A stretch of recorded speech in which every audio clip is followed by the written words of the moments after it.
This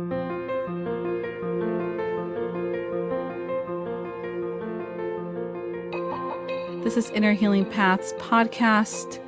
Here we discuss the healing of the mind, body, soul, and spirit through a variety of different paths. We have emotional and spiritually minded conversations centering on ancestral healing, psychology, astrology, yoga, meditation, magic, and indigenous spiritual practices of the world. I am your host, Rosa Shetty, and I am so happy you are here. Welcome.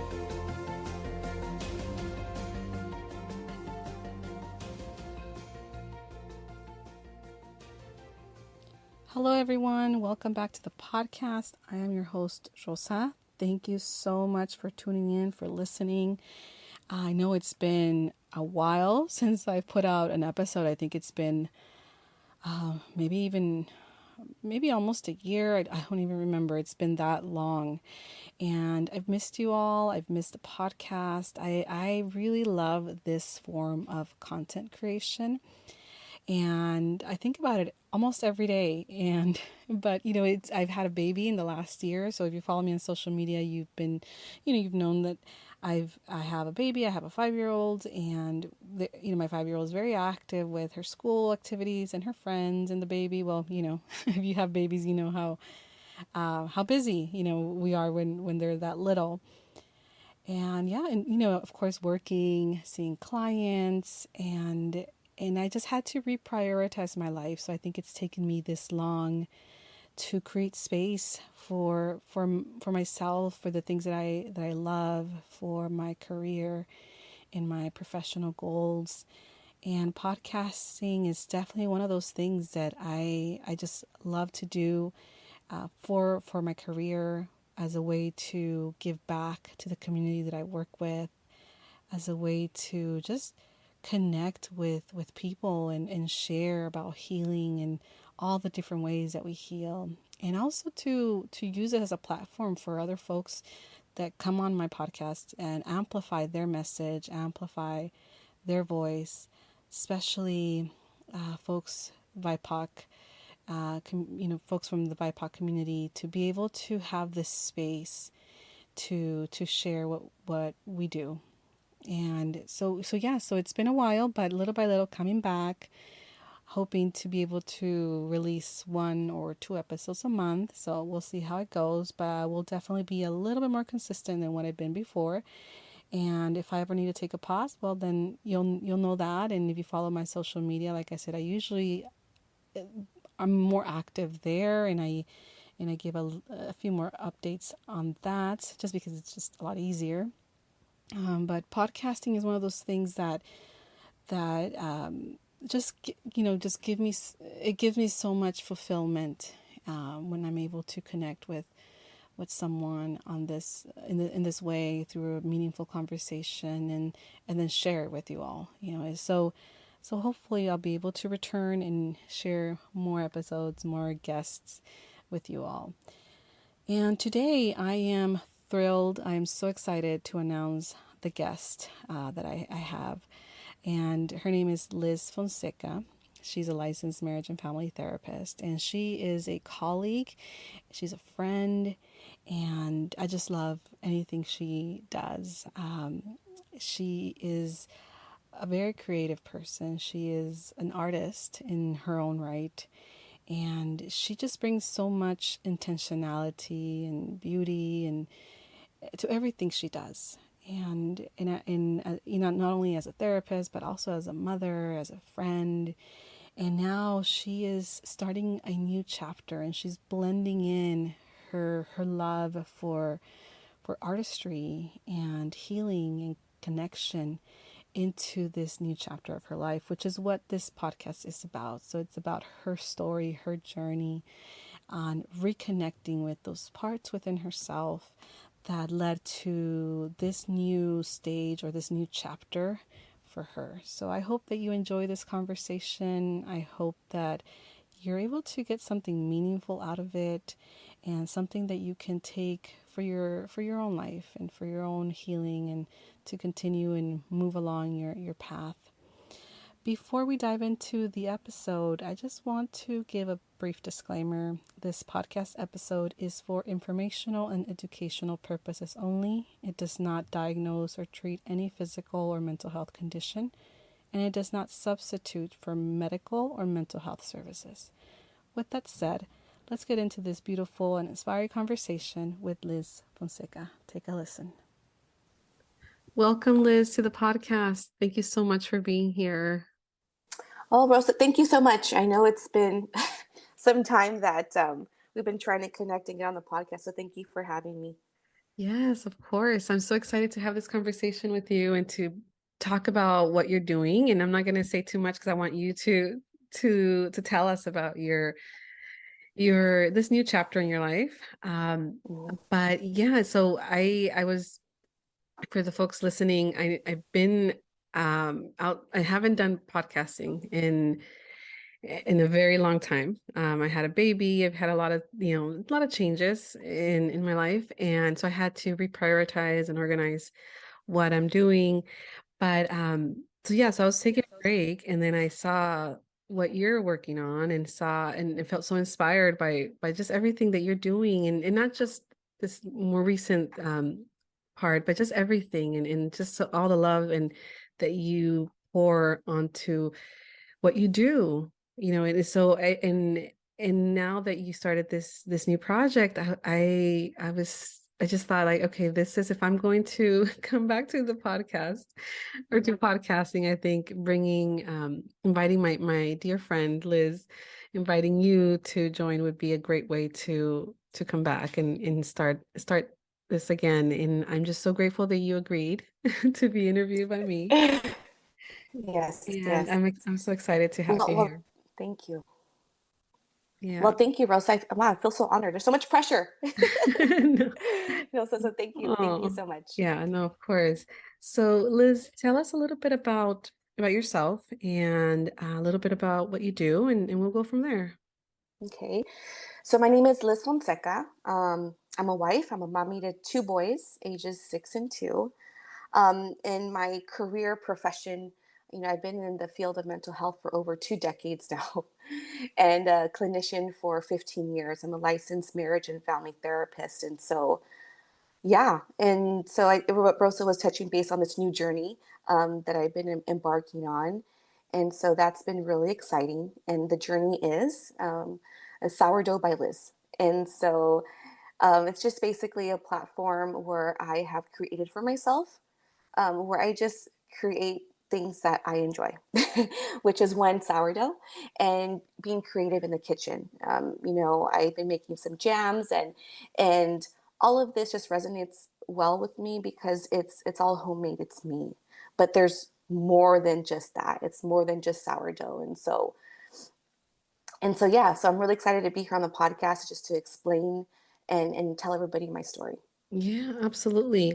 So, Liz, can you tell us a little bit about, or take us back to how it began for you, this sourdough by Liz platform that you started, and what was going on in your life at that time that led to this? Okay. So I want to take it back a little bit. I want to take it back to when I was a little girl because that's essentially where it started. And Hmm. then I'll kind of give some timelines and points in my life that have been very important and have actually built the foundation for Sourdough by Liz. Hmm. So I'll take it back to being a little girl. I remember being like 8 years old and sitting with my tia, my mom, watching the Food Network. I remember watching Martha Stewart and Ina Garten and all these amazing chefs like Judge De Laurentiis, Jamie Oliver, Julia Child, Emeril Lagasse, Rachel Ray. I was like enamored. I was like, oh my gosh, like they're in the kitchen, they're creating. I love what they do. But I don't know why Martha Stewart and Ina Garten stood out to me. I was enamored by their kitchen, the way the setup was, their beautiful silverware and place settings, and just the whole ambiance of Martha Stewart and Ina Garten. These two wonderful women who love being in the kitchen and love creating things with food. And so, they're in the Hamptons and have these amazing pots and pans, that Le Creuset, the copper, and just the way they talked about food was very inspiring to me. But as I sat there, I said, oh, like that can never be me. I'm a little brown girl from the SGB. That can't be me. Mm. Yeah. So I had these like self-limiting beliefs that I Mhm. cannot be that because that is not Mm. me. I do not look like that. And so these are the common themes that kind of played out within my adulthood. And I'll talk to you about a time where I was in elementary school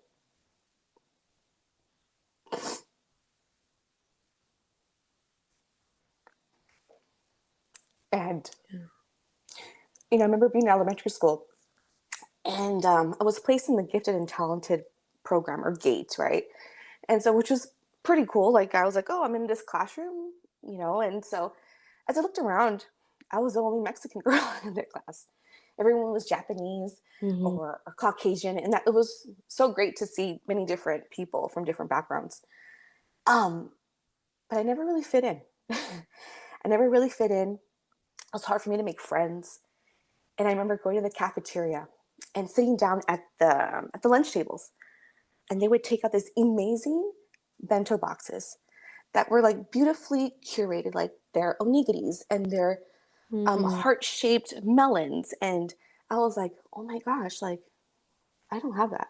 But I had this amazing like turkey gravy and coffee cake with milk, like, Mm. But I always said to myself, when I have children, I'm going to make them the cutest lunches. And, and so this is for the family and friends and listeners, I really find joy in creating the look of a meal. And I think that stems from my childhood. So when I do that, I'm really just healing my inner child. I'm working and processing through that trauma of not feeling accepted, not feeling worthy of. And and yeah, so and those were the experiences that kind of shaped me early on in childhood. And then like as we go in through like adolescence and then college, um, I was very young when I finished my master's program. I was 20 years old when I finished my double master's. And even then I still had like that imposter syndrome, like I don't belong here. Is it because of my culture? Is it because of my age? Um, I don't speak good enough Spanish, So it's always these thoughts of I'm not good enough, I'm not good enough. And I didn't really know how impactful those automatic negative thoughts were in my life until just recently. Because even like in my practice as a clinician, I worked in community mental health for many years, over a decade. And I would always tell my supervisor, don't give me the 0 to 5 kids. Like, I don't like kids. I don't know how to play. I can't work with them. Give me the kids that are the most difficult, 7 to 18, 8 to 18. Let me work with those kids, but don't give me these 0 to 5. And I just was thinking about that. Why? Because at that point in my life, I was not ready to step out of my comfort zone, to challenge myself as a person and as a clinician. I wasn't ready because I knew I couldn't be that therapist or clinician for those children at that time. Right. And then so I kind of like moved through my adulthood and then meet my husband. And at 28 years old, um, and it was like surreal, like to meet him. And I was like, oh my gosh, like you're like an amazing person, right? And so when I heard his story, it was very inspiring to me. He was born and raised in Mexico City. Would recount a story to me where he crossed the border by going through the mountains with his grandmother. And I now saying that out loud, I'm like, wow, that's my son crossing through the mountains. Like that must have been very traumatic for my husband to go through that as a 4 year old. Wow. And so time progressed. He went back to Mexico City and then came back to the United States at 17 years old. And, one, he moved to a new country. He didn't know the culture. He didn't know the language. He was trying to assimilate. He had all these barriers stacked up against him. And then on top of that, he's in his prime, he's in his adolescence at a time of big transformation. And you're put in an environment where you're having to shift. You're having to shift. You have no choice. And, he recounted, like, I worked at the gift shop at our local hospital. And then from there, I moved on up because I networked and I learned, and I was so eager to learn. And oh, yeah, I learned English by watching TV through subtitles. I was like, oh my gosh, this guy has perseverance, determination. He's hardworking, ambitious. And I was like, wow, that was very admirable. And I see when he was telling me, I'm like, you're a good partner for me. Like, I see myself doing that too. So there's all these qualities, right, that are kind of like very, like, they're themes throughout my life. And so, fast forward to a few years ago, he decided to take on the task of following his dream and doing entrepreneurship. And I was like, wow, one, it's totally scary, right? Because it's the unknown. But two, like, you are so brave to do that, and let's do it together. So being that base for him and supporting him was so important. So we have these themes, right? Like self-doubt. Like, should I follow entrepreneurship? I don't know. I'm not good enough. And that hardworking and ambitious and ambition and the drive, these are all common themes. And so I think those are the building blocks for Sourdough by Liz. These are the themes. And, we get married, we have our kids, we have Leandro, and this was during the pandemic, and as you can imagine, being at home, being at home and stuck in home, and the levels of uncertainty and not knowing, and using the kitchen as a way to escape and to cope, and having Leandro chop vegetables and cook with me, and he was right there alongside me, and I was teaching him a skill, and let's garden. Like, this is a life skill that we have to um, develop, and it was really important to me. So, early on, I made sure, like, I told myself, as a mother, it's so important for you to instill the importance of these life skills: cooking, being able to provide food for your family, and not the way in which it's producing money, but it's to use your hands and being one with earth and being grounded. So, some of the things that I learned throughout my practice as a clinician was meditation and grounding, how that's so important. I like to be barefoot on the grass because for me, it just feels so relaxing. And for my kids, I'm like, no, no shoes. Let's just feel, you know, use your balance, use your senses.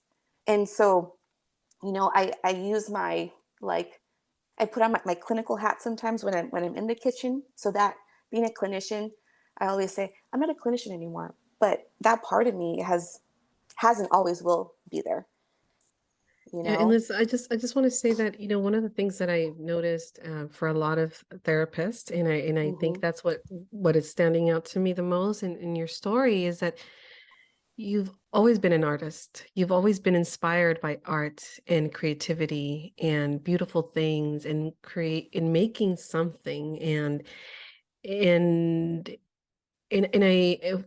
I've interviewed a few therapists here that have also shared their journey as an artist. And I think when we go into mental health, we are forced to push that side out, and not mental health, just any profession. But you and I, we have that in common. That's why Mm-hmm. I say mental health. We're forced to push our creative part out because in this field there's a lot of rules, there's a lot of theories, models that we practice from. There's laws and there's ethical boundaries, there's a lot, right? So it's almost like there's no room for the creative, the artist within us. And I've interviewed a few people. The one that stands out the most right now, and you and I know him, is Manuel Fonseca. um so we talked a lot about his journey as an artist and therapist. So as I'm hearing you talk, I think that so many people are going to resonate with your story because whether for you your art is through food and creating with your hands and nourishing, your family, and for others it could be dancing, or it could be, making something beautiful for their home to hang on their wall. So artistry can come in many different ways. And I think the at the core, what you're sharing is that you found your way back to that part of you, that part, the Mm-hmm. creative, the artist. and that's and it was a journey to get to the point where you can even reflect on this journey of what it took to get you to get in touch with that part within yourself that had to be pushed out for many years. Yeah, and you know, as you're saying that, my automatic thought is an artist. I'm not an artist. But you said art comes in many different forms. Yeah. And these automatic thoughts are sometimes just so automatic that you just shut it out. And then when I'm like, oh, artistry, creating kitchen, yes, that's what I do. I never saw myself as an artist in that sense, but I always like to create a vibe, right? Like, and I'm thinking just back to images of what I was seeing of Martha Stewart. Okay, we had a few technical difficulties, but we're back. And Liz, let's continue what we were talking about the artistry of this. And I was sharing with you my thoughts on just listening to your journey up to this point. And you were sharing with us about how that felt for you to hear me use the word artist. Yeah. So as you were talking, you said, your artistry, and automatically I was like, no, but I'm not an artist, because I have this preconceived notion of what art is supposed to be, which to me, when I think artistry, I think painting, drawing, and those are things that I can't do, I don't do. Um, but that was just the automatic thought, right? But then when I sit back and process, I'm like, oh, that is artistry, and it takes me back to being, I think, inspired by Ina Garten, and her artistry of creating food for her family, her friends, as a way to nourish them. And so, as I reflect on that and I think about what I do in my home, for my friends, for my family, is I create something, right? And so that kind of moves us forward to my son and how everything got started with him. And so, and where like the sourdough by Liz journey brand like actually begins. Mm-hmm. And it began last year. I think no, I don't think I am very blessed that I was able to go through my schooling and my experience as a clinician, because I really feel having that clinical eye, having those experiences with my clients, with the families, has really helped me not only be the clinician that I am today, but also be the mother I am today. Because I learned a lot through that process, and early on, and I won't go into too much detail. I'm a very private person, and so I noticed some things that needed support, right? And so I reached out to the departments that I needed to reach out to for support Yeah. Well, you mean for your son? for my son. For your son, yeah. Yes, for my Okay. son, my youngest son, Pauli. And so having to navigate that process for me was very new. Hmm. It was very lonely. I had no idea what I'm doing. And I sat back and I'm like, thank God I had that experience advocating for my clients. I had that foundation to then ask questions and reach out to my network of friends. You know, I have a lot of friends who work with 0 to 5 or specialize in infant development. And I was like, I need help.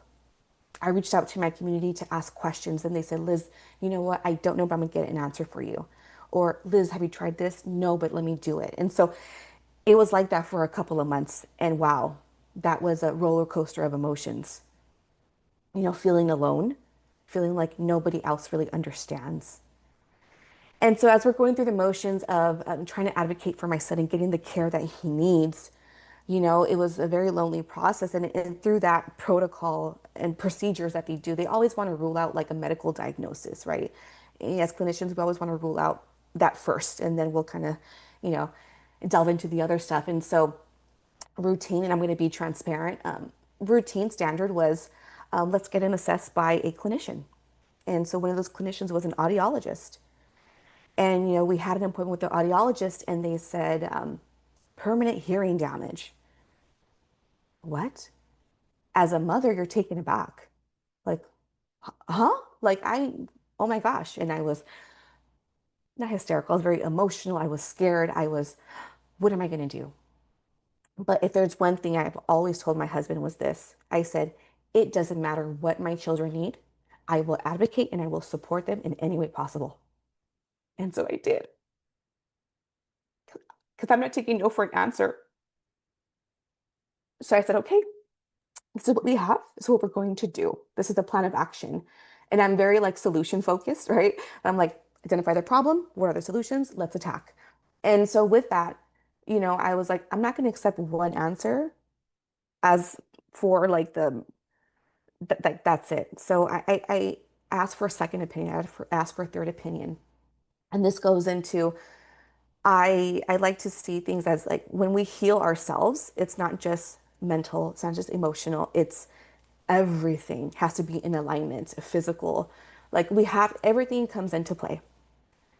And I said, you know what? I know Western medicine sees things one way, but I want to try another way to heal. So, I go down the rabbit hole of Instagram late at night and I ask God, I said, I need help. I need a sign. I need you to help me, please. I go through and I find this link to these amazing doctors that specialize in chiropractic care. First thing I did the following morning, I made a phone call. And just for your listeners, I live in the San Gabriel Valley. This provider was in Seal Beach. It's about an hour long drive Yeah. without traffic. And so I said, I don't care. I will sacrifice. I'm going to go. So I walked into the chiropractor's office and, big shout out to Dr. Cece at Simply Well Chiropractic. Her and her team are absolutely amazing.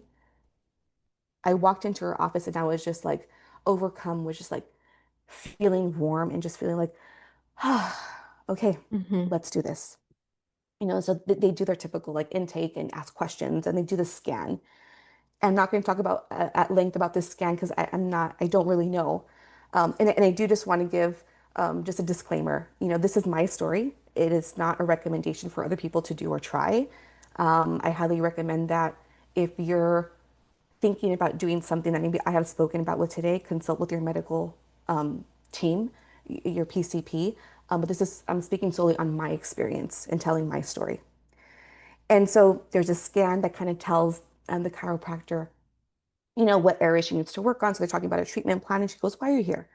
So I was told my son has permanent hearing damage. And she looks at me and giggles. She's like, no. I said, okay, okay. And so we go onto her table and she adjusts him and she says three things. He's going to have nasal drip. He may have a wet cough. And just keep an eye on a fever. I said, okay. I put him in the car and we're on our way making the hour and a half journey back home. Within 30 minutes, my son had nasal drip, clear nasal drip. Started coughing. I was like, what? He's doing exactly what the doctor said was going to happen. And so our treatment plan consisted of going to Seal Beach 2 times a week for 3 months. And so I had scheduled an appointment with our medical doctor. This was just through regular insurance. And we go in for the second opinion for the audiologist appointment. And I go there and they run the test. And I said, oh, everything's normal. I was like, what? Everything's normal. And I said, "Okay, oh, just let me understand here." I said, let's just hypothetically say there may have been some fluid in the ear 2 weeks ago when we went to the first opinion. Could it have alleviated within the 2 week time span? She said, oh, absolutely. I was like, wow, okay. So I go back to the chiropractor that same day. I said, Dr. Cece, she's like, how was your appointment? And I said, his hearing's normal. She's like, I told you. There was fluid in his ear. We had to adjust him. We had to do the alignment, and it's clear. And I was like, wow. And so, and I'm gonna just make fun of my mom. She's always like, I mean, how you always have these ideas. I said, but trust me. She said, I don't know, Mika, you're driving all the way to Seal Beach. I said, I have faith in this process. There's just one step in our treatment plan for my son. She goes, okay. So a month in, she looks at me, she says, whatever you're doing, keep doing it. We as a family are seeing the progress. And I said, thank you for that validation. I will continue. And my husband, he's, I always say, we're going to do this. And he's like, I don't know. And I said, just give me some time. And even he said, I've noticed a difference in him. And I said, I'm going to continue. And so, we started our treatment plan for my son, and I took it a step further, and I looked at it as a whole body, right? And we got the alignment, we got the chiropractic care. What's something else? So we needed another service. And so again, I asked God, angels, universe, I need help. I need something else to get us over that hump. I need help. And I came across an amazing team in Mission Viejo. They provide what I'm going to call, again, this is solely my opinion, a revolutionary service that uses something that's called photobiomodulation. I'm just going to give you my cliff notes on what I think it means. Again, I'm not a medical professional, just my opinion. It's using infrared light. It's either red light or ultraviolet light to treat areas of the body. What does this do? It reduces inflammation in the body to the targeted area. And, this team, they utilize occupational therapy and speech therapy, and they utilize photobiomodulation. There's so much research out there. I really recommend anybody just to go out there and read the data. And so I signed up for that treatment. I said, we're going to try. And, I looked at the price and I said, where there's a will, there's a way. I'm going to make it happen. And I did. So we walk in there, and, it was an intensive treatment, 5 days, 2 hours long each day. And it was all hands on deck. Me and dad and my son, we were there getting treatment. And at the third day, it was like a complete 360. Wow. And in that process, I was already incorporating nutrition as a way to heal. And so we finished the treatment, and I continued with the um, wholesome diet, right? Wholesome food. I don't want to say diet. I think diet has a stigma to it. Wholesome foods. And so, a few weeks passed, and I consulted with the director, and she looked at me and she said, Liz, I'll be honest with you. When you came in, I didn't think we can help you because of the situation at hand. And I didn't know how to tell you no. But when I saw you come in, ready to do whatever it takes to help your son, that's when I said, we're going to continue and we're going to help them. Fast forward to 2 months, I got some data because there was an assessment. And I went to her and I said, look at the data. Look at this assessment. And she goes, wow. If there were more parents that would know about this service that we provide and how important early intervention is, children would get the support that they need. And families would be provided with the psychoeducation they need to support not only the child, but their family. And I was like, wow, okay. And so I said to myself, I said, hey, I'm doing chiropractic care, and I'm also following this like anti-inflammatory protocol. And I'm really seeing an amazing shift within our family as a whole. And she goes, that is so important. I said, absolutely. What we put into our bodies, hydration, wholesome food, is so important and integral to our overall well-being. And I think right now there's this big, I don't know, like, I don't want to call it media frenzy, but, gut microbiome, right? Like, oh, this is gut healthy. This is this, but when I think back, I was like, our ancestors were drinking tepache, which has probiotic benefits. In Korean culture, kimchi has been eaten for many, many years. And they utilize Right. different cultures utilize food as a source to heal. Yeah, it's not new. It's just we're just hearing about there's like you said, it's all over social media and there's a lot of Hmm. marketing around it now because there's big companies making money, but it's always been it's always been something that people know about and certain cultures maybe have even ancestral foods that are directly connected to that. Yeah. Yes. And that's where my culture comes into play. And I started to take a deep dive into like the pre-Hispanic diet. Mhm. Not diet, pre-Hispanic foods and Mhm. how they use foods to heal. When we think about Mexican food and Mexican cuisine, we think about, oh, los tacos. It's like there's more to Mexican cuisine than tacos. Mhm. There are the herbs that are used to heal, the teas, everything is pretty much, if you look at the pre-Hispanic diet, it's pretty much plant-based, heavy in beans, in fruits and vegetables that were native to that land.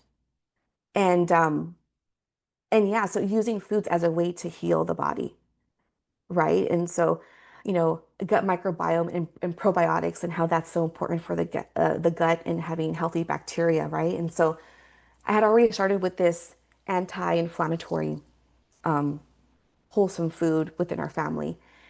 And so I said, you know what, I need to take it to the next level, And so last year I had already gone on the kombucha journey. So I had my SCOBY and I was, giving it out to friends. I'm like, look, I made this kombucha, try it. And everyone's like, this is so good.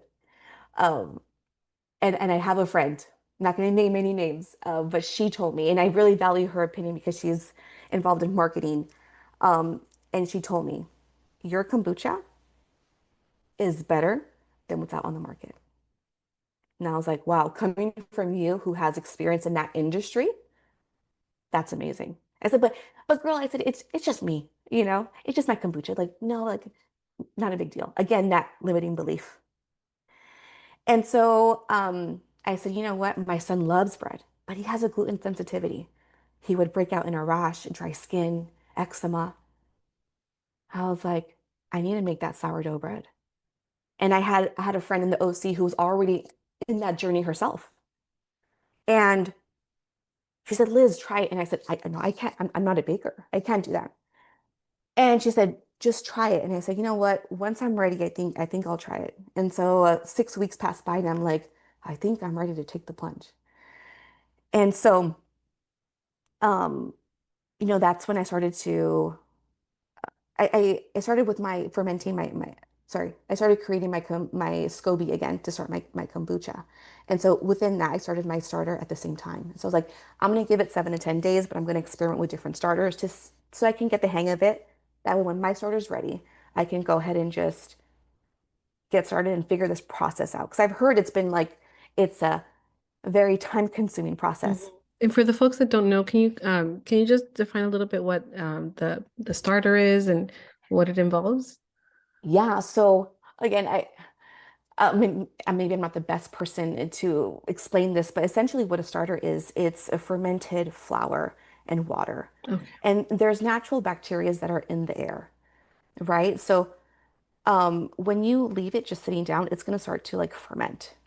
And it takes about 7 to 10 days for it to get to that process where you can actually start making bread with it. So essentially, it's like a bacteria, Hmm. right? That you're using in baking or the creation of a sourdough bread. Hmm. And so, I started to experiment with it. And I was like, okay, let me just do one sourdough and figure it out. And so I started with one and I tasted it and I was like, hey, this is really good. But the person that got the first piece was my son, Pauli. Hmm. And he ate it and he looked at me, he walked away, had a big old smile, and he just sat there and started eating sourdough bread. I'm like, oh, he likes it. Beautiful.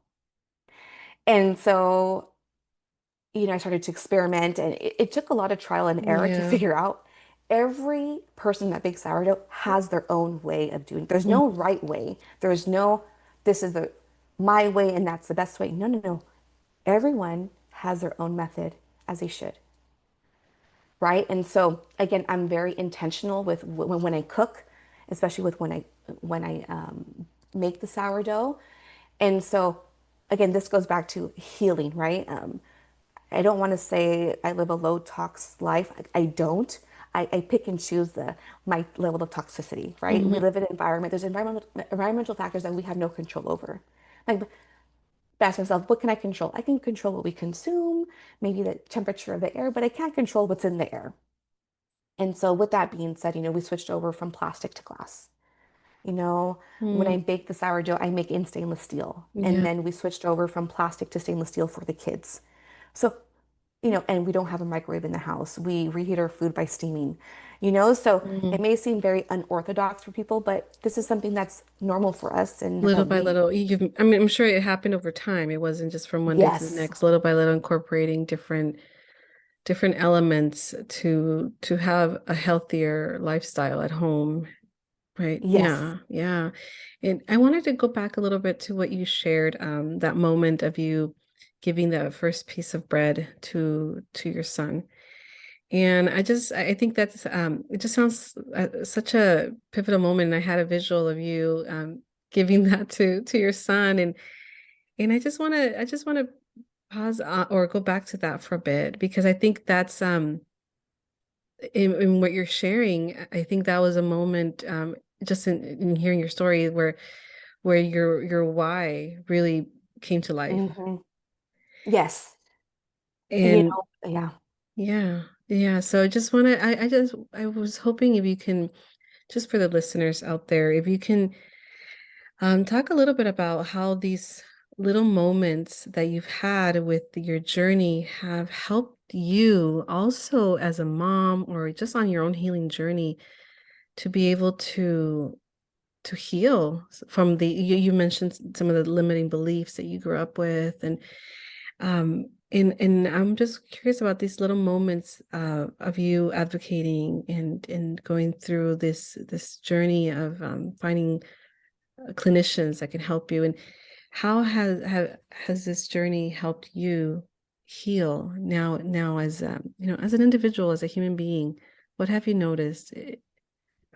Yeah, and just breaking it down, when that first moment when I saw my son eat the bread and he had like a little smile on his face and continue eating, I was like, that's why. That is the reason why I push and I push and I push and I don't settle. And I will continue to advocate and do whatever it takes. That's where I put me aside a little bit, even though may not I have to find a healthy balance, where I'm like, I'm tired, but let's try a little bit more today and then let's set a boundary. That's enough for today and move forward. And so it was like my aha moment.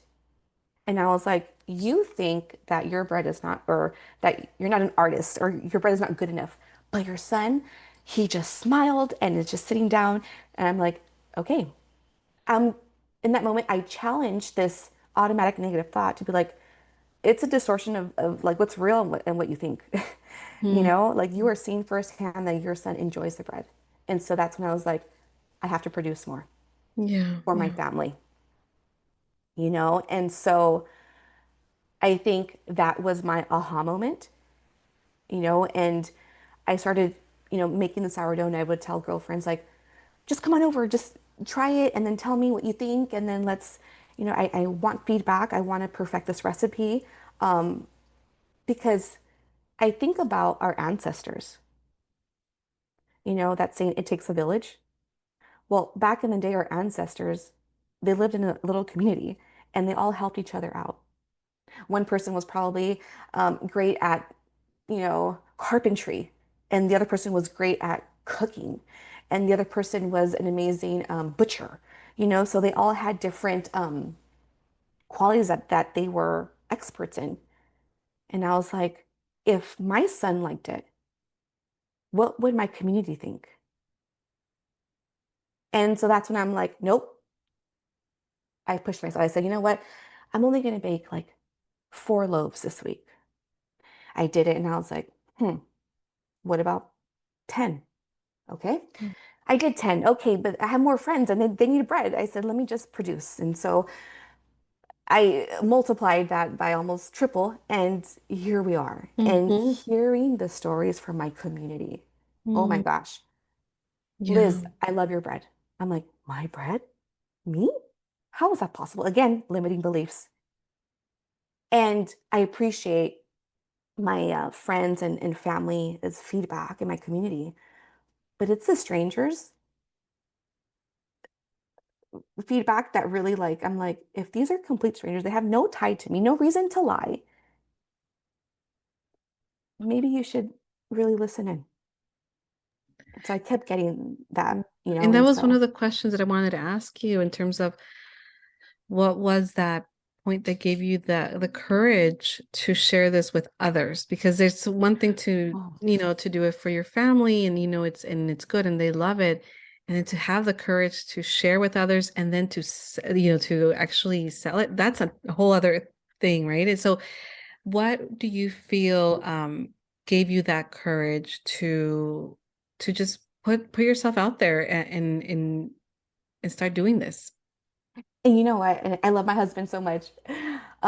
It was him. And I joke with him. I'm like, you are like the worst food critic, like the best and the worst food critic. Because oh my gosh, like you're very picky. And I'm like, but if you like it, and you're hard, your palate, you're very particular with your food. I'm like, if you like it, honey, then that means it's a go. And so he's like, honey, I'm telling you. And I said, okay, I love that. Yeah. And so it goes back to my husband and his support, but it also goes back to this. Mm, When I hear the feedback from parents and they say, my child has difficulty eating, very picky, very particular, but they love your bread. I said, okay, let's do it. mm, It's the kids. I do everything for my kids and for the kids of the community. mm-hmm, That's my passion. mm-hmm, mm-hmm. And so it was that. And I said, what do I have to lose? The kids love it. Let's do it. And I see me as a provider for the community. I see it as an exchange, right? I am your local sourdough baker that provides you with good, wholesome food with good ingredients for your family. In exchange, you help me um, provide treatment for my son. And let me go back a little bit. So the treatment for my son is very, very costly. Um, and my husband was saying, you should sell it. I was like, I'm not going to sell it. I'm going to give. I'm not, no, I'm not going to charge people. If they want bread, I will provide them with bread. And I say, you know what? This is for my son, and my son needs care. And I said, if if I'm a provider for the community, I'm gonna, it's gonna be like donation based, right? Like it's gonna be an exchange. And so I know I am very privileged to have access to medical care. I understand that privilege. But it really saddens me that within our system, it's very limiting. And so I say, you know what? I need to do whatever it takes to get my son the care. And if that's being the sourdough baker and I provide bread to my community, that's what I'm going to do. So he is the reason why I started this. And my community is the reason why I continue. They are the ones that push and motivate me. And they say, it was so good. I was like, oh my gosh, thank you so much. And that makes me so happy to hear that because it really brings me joy. Absolutely. Yeah. Yeah. Well, it is. It's delicious. I've had the honor of having your sourdough bread and it's yeah, it's amazing. Yeah. And Liz, I have a question that I Hmm. think it would be interesting to see what comes up for you. Yeah. So if your bread could speak and if it had a message for your community, for everyone, what do Mm. you think that would be? I think definitely love and intention. There's intention when I cook. There's love. I think about every single detail. Um, and I also see the sourdough bread saying, advocate, ask questions, never settle, and continue to push, whatever that means. Don't give up. Reach out to your community. Because within this process, I've seen the power of food. I've seen how it brings community together. I told girlfriends, stop by, pick up bread. There are friends that reached out to me that I haven't seen in years. And they literally came out and drove an hour away to come see me and pick up bread. And I talked to them for 5 minutes, and that filled my cup. As moms, we're so busy. It's hard to get together with girlfriends. And even if they're just come over for 10 minutes just to pick up bread, it's like, oh my gosh, it was good seeing you. And Love that. seeing the community come together, it's just been really heartfelt. We feel the love for sure. And a lot of people don't know this story. as far as why I started it. And I just want to add, I believe in the gift of education, the gift of time, educating, providing information. And also when the community comes together and they see you provide a service, provide a good, and they're like so willingly like, let's trade. I have cilantro, I have tomatoes. I'm like, oh, yes, I'll take 2 tomatoes and I'll trade you for a sourdough bread. And it was so nice to do that. Like I felt like I was, my ancestors back in the day where they were just bartering for goods and services. Yeah. And I love that. I love that because that's like you said, that's how it was for us, right? And even I think back to the stories that I hear from my mom and her mom. For me, and maybe I think from a lot of people, it hasn't been that many. I mean, it's not that many generations back. You're talking about 1 or 2 generations back. This is how my mom was raised, right? In a small community, her mom making food for the neighbor and the neighbor bringing something else in exchange, and the kid, so it hasn't been that long, but 1 generation ago, me now, it's a new world for me, right? That Hmm. it's a so it's I love listening to stories that bring back this remembrance of how it was, the good things, right? There's a lot of good things that we have now, of course, but there's been elements of the past that we've lost, and I just love hearing how you have been able to recreate that in your own community, and you are expanding on that now, and it has been your community, your friends, your family that have showed up for you, and also I think in like you said it, their feedback, their encouragement is what gave you that courage and the braveness Hmm. to say, okay, I'm going to put it out there now, and I'm going to do this platform, and I'm going to now, you know do this and do and more, right? There's not just bread, there's other things that I know that you're also creating and working on. So it's but it started with that. And I think it's just so beautiful. And I hope that the folks listening can listen to your story and to be inspired to follow their why. Hmm. And there's nothing wrong with making money with your passion, right? That your Yeah. passion can be your passion, and it can also bring some money in, right? There's nothing wrong with charging for your art, for your artistry, whatever that may be, right? Whether it's performance, whether it's um storytelling or writing books, or there's nothing wrong with getting compensated for the labor, especially when it's a labor of love, which you can't really measure or you can't put a price on that. But there's nothing wrong with getting compensated for what you do, and especially when there's so much behind it. So I am so glad, Liz, that you had that you took, had the courage, and you took it, and you're going with it. And I'm so proud of you as a friend and as a fellow mama. I'm just so proud of your, just the unfolding of your journey. No, thank you. Thank you, Rosa. And, and just for your listeners, once you get over that wall, things will align. I guarantee you. Because those limiting beliefs are very, Yeah. it, it's Yeah.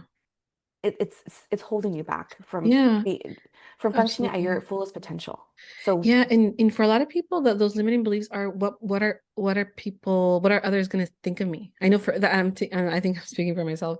That's what held me back for so long to do anything, even the podcast, even starting way before the podcast, just going to my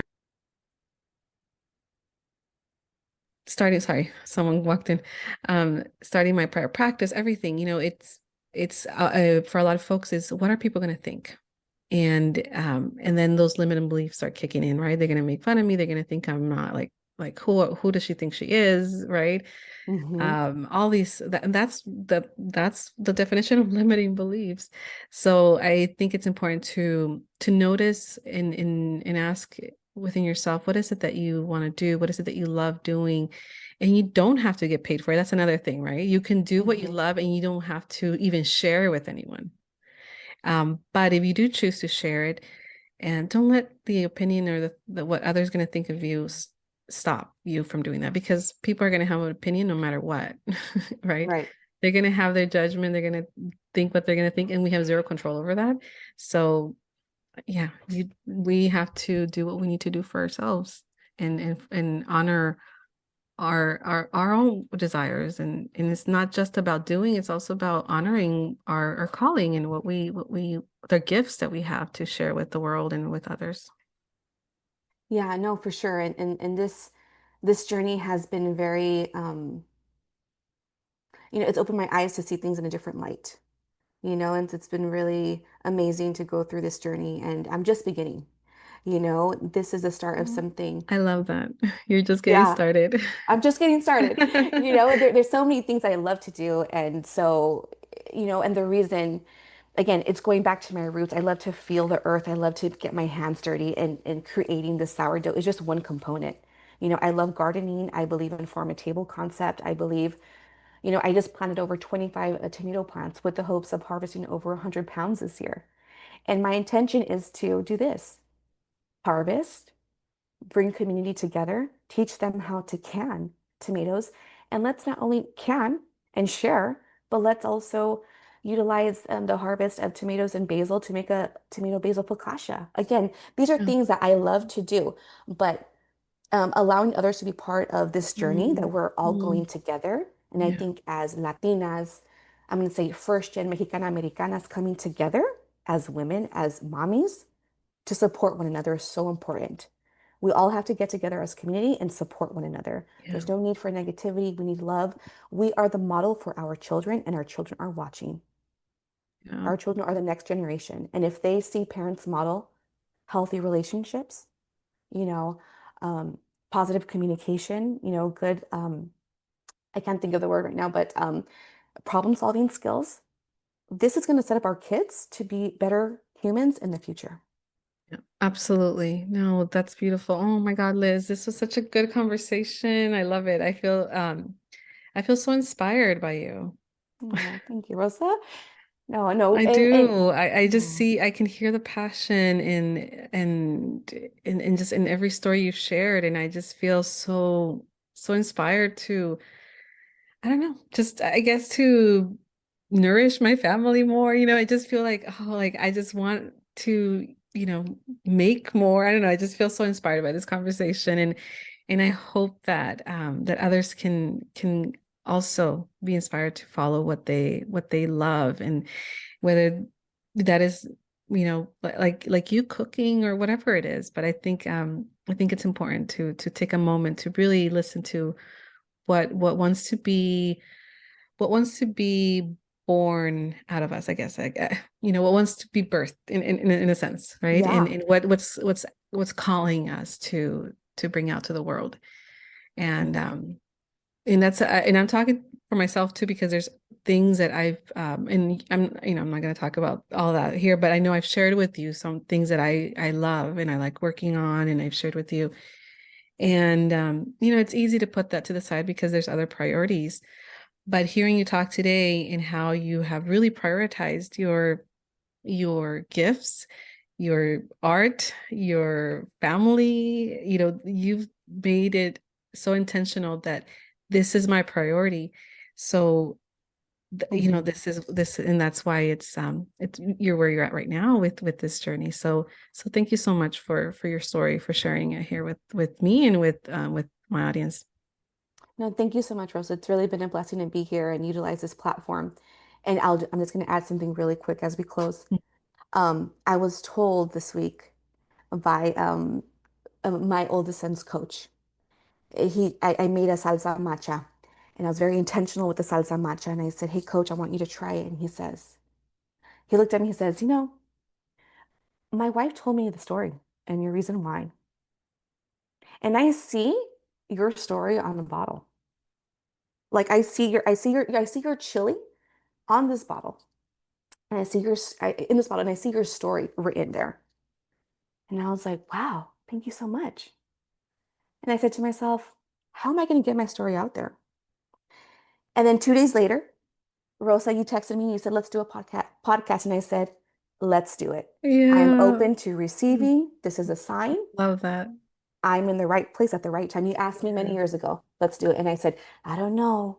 But here, It's meant to be. I'm getting chills. Yeah, I think I did. You're right. We did talk about doing a podcast back when I started, like I think it's going on 3 years now, 4 years, I don't remember now. But yeah, it's been we've talked about it, but Hmm.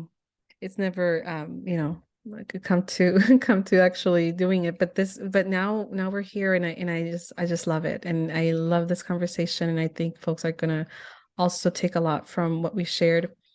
Um, how can people find you for those that want to follow your journey, follow what you're doing? Can you share your social media and how people can connect with you? Yeah, and so you can find me on at sourdough by Liz on Instagram or at sourdough by Liz on YouTube. I like to post, my sourdoughs and and the process of making my salsas or my jams and yeah, I like creating that content with food, and so that's where you can find me and give me a like and follow, and don't forget to subscribe. I love that. Thank you so much, Liz. And I hope that we can circle back. I don't know whenever you're ready, so you Hmm. can share what has happened since you came on the podcast today. Oh my gosh, That would yes, be let's awesome. do And we it. can do like a follow-up, like, and here's where it is now, right? So I That would love be it. We're awesome. projecting, we're having putting it out there in the universe, manifesting the future. Yeah, So absolutely. love it. Oh, I love it. Okay. Thank you, Liz. We'll talk soon. Alrighty, thank you, Rosa. I hope you enjoyed this episode. I hope that you found it healing and nourishing to your mind and soul. If there's a friend that you think would benefit from listening to this information, please share it. Share about our podcast. If you feel called to, please leave us a review, as this really, really helps boost our presence here in Apple Podcasts, and it makes it easier for others to find us. To stay up to date on new episode releases and special events and projects that I'm working on, you can follow us on Instagram at Inner Healing Paths Podcast. And you can subscribe to my newsletter by going to my website, which is rosachettilcsw.com. And I will include this information and links in the show notes. Once again, thank you so much for listening, and I look forward to sharing with you again next time.